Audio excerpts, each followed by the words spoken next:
Čaj od đumbira je prirodni lek za čišćenje krvnih sudova od plaka i sprečava njegovo ponovno nakupljanje.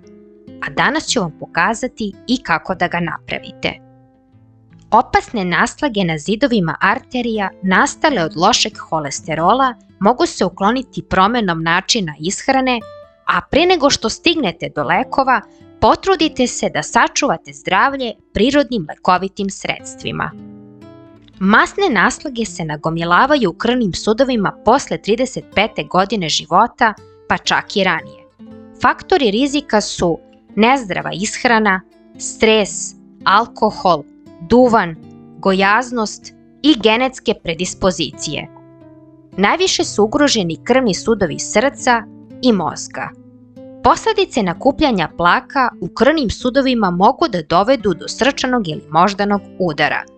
Zato je preporučljivo čišćenje krvnih sudova od lošeg holesterola. Čaj od đumbira napravite na sledeći način.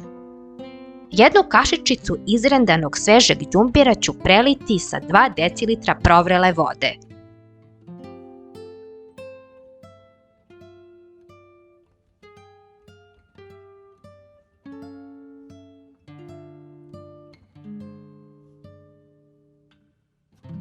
Ostavit ću poklopljeno 15 minuta.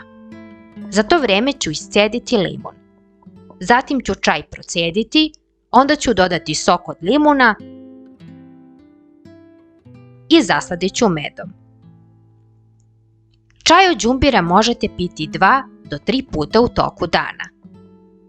Holesterol nije lako smanjiti, ali kada uspete, najvažnije što trebate uraditi je nastavite da se hranite zdravo, uzimajte neki prirodni lek za holesterol povremeno radi prevencije, vežbajte i pokušajte da regulišete stres koji je okidač visokog holesterola. Želim vam ugodan dan i vidimo se u nekom od narednih videa. Veliki pozdrav!